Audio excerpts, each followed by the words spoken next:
The Winx Club reboot is one of the biggest upcoming events in this year. We are waiting to see how the creators will reimagine this beloved franchise. But with every new reveal, we're starting to notice things missing. Don't get me wrong, this is not something negative. So today, let's dive deep into the things the reboot seems to leave behind. 1. Aisha's background. When Aisha first appeared in Season 2 of the original Winx Club, it was unforgettable. She wasn't just another fairy introduced for the sake of expanding the group. She came with a powerful mission, rescuing the Pixies from Lord Darkar.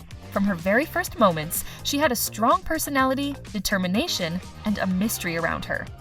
Her background story revealed loneliness, her struggles to fit in, and her sense of responsibility as protector of the Pixies. I'm so glad that this wasn't a side plot, and instead, it gave her qualifications and at the same time, it made fans care about her. But in the reboot, things are different. Aisha is simply there from the very beginning, already part of the group in Season 1. On the one hand, this makes the main lineup complete right away. But on the other hand, it strips away the mystery and tension that made her introduction so special. Instead of a layered new ally, she risks feeling like just another member of the team. So, what does this mean? Well, the reboot has two options. Either they completely drop Aisha's Pixie storyline, which would be a huge loss for fans who loved the connection between the Winx and their tiny magical companions. Or they reintroduce it in flashbacks, showing Aisha's childhood, her sense of isolation, and her bond with the Pixies. And after these two theories comes another question. Are Pixies even going to exist in the reboot? If Aisha doesn't introduce them to the Winx, it could mean this whole aspect of the Winx having magical friends is gone. Actually, that would be sad, considering how popular the Pixies were with fans and how the story of Winx in Season 2 was so entertaining with them. So after all, Aisha's story really matters because it wasn't just about her. Let's always remember that it expanded the magical world of Winx Club. Words are escaping me, but well, Layla, will you marry me? 2. Kiko the rabbit. Kiko has been with Bloom since day one. Her little blue rabbit seemed like just a sidekick, often providing comic relief, hopping into Bloom's daily life, or serving as a background character in lighthearted scenes. But longtime fans know there was always something unusual about him, because Kiko was never a normal rabbit. He reacted to danger, made smart decisions, and displayed personality traits closer to a magical creature than a pet. Sometimes it felt like he was quietly aware of things the others weren't. That's why I have a theory. What if Kiko is destined to transform into a real magical rabbit? When we think about it, it actually makes huge sense. Bloom herself is the guardian of the dragon flame, the most powerful force in the universe. If anyone could turn a seemingly ordinary creature into something magical, it would be her. Regarding that, there are several possibilities. The first one is, Bloom might discover a spell or a power-up that allows her to grant magic to others. The second is, Kiko could be revealed as a dormant magical being whose true form was hidden until Bloom unlocks it. Well, considering Bloom's life on Earth, this is very unlikely. So, there is one more possibility. Maybe a wish or a gift from another character, like Daphne or Faragonda, transforms Kiko as a reward for Bloom's growth. Actually, it would make sense. So, Kiko has always been more than a rabbit. Turning him into a magical companion would validate years of hints about his intelligence. If that happens, fans would love to see Bloom's bond with her first companion rewarded with such a powerful transformation. Next! 3. Cloud Tower. When you think of iconic locations in Winx Club, Cloud Tower is near the top of the list. Its gothic design, crooked spires, and dark aura made it instantly iconic in the first 3 seasons.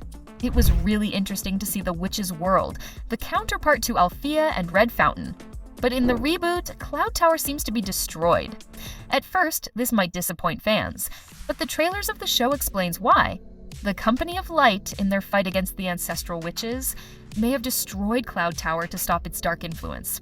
Since Cloud Tower was originally the seat of the ancestral witches' power, it makes sense that the heroes of the past would try to erase it. Compared to its role in the first season, it changes Cloud Tower's role. It's no longer a functioning school, it's a ruin, a memory of the past, and a place hardly tied to the history of darkness in the magical dimension. For the Tricks, this would be personal, because in this case, Cloud Tower isn't just any building to them, but their heritage. Their ancestors once ruled from there, and its destruction is a scar they would want to heal. So what could the reboot do? One exciting possibility is restoration. The Tricks could plot to restore Cloud Tower. Of course, not with pure intentions, like bringing it back as a school, but as a fortress of dark magic.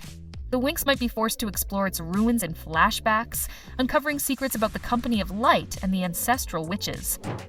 And by the end of the season, the tower could rise again, either reclaimed by the witches, who would become a new pilot for the next season, or perhaps saved by the fairies and given to the witches as a symbol of peace, where light and dark are both acknowledged. Don't be afraid of me. We already met on Solaria. 4. No Helia or Nabu. Now we get to the missing romances. And for fans of the original, these exclusions sting the most. First, Helia. In the original, he was introduced in Season 2 as Flora's love interest. Their romance was quiet, poetic, and deeply fitting. Flora's shy, gentle personality was perfectly harmonized with Helia's calm, artistic nature. Together, they gave us one of the softest and sweetest relationships in the series. But in the reboot, Helia seems to be gone. Flora appears single, and this might be intentional. The creators could be trying to send a message. Not every kind, gentle girl needs a love story to define her. Flora can stand on her own, without romance shaping her story. This is a powerful statement for modern audiences, but for longtime fans, it still feels like something important is missing. Then we have Nabu, and his absence is even harder to ignore. Aisha is present in the reboot from the very beginning, yet her soulmate doesn't appear at all. In the original, Nabu and Aisha's relationship was one of the most iconic. Their bond was adventurous, supportive, and ultimately tragic, ending with Nabu's disappearance in Season 4.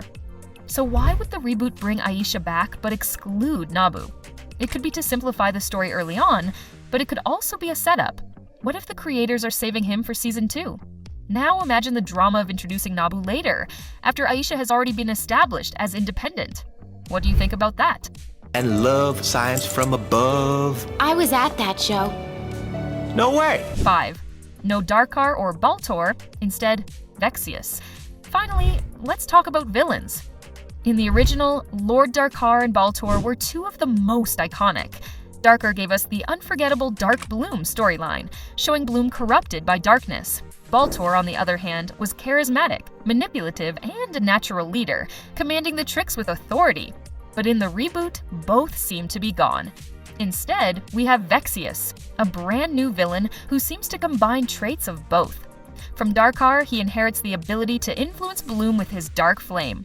From Baltor, he takes the commanding presence, manipulating the Tricks while appearing as their leader.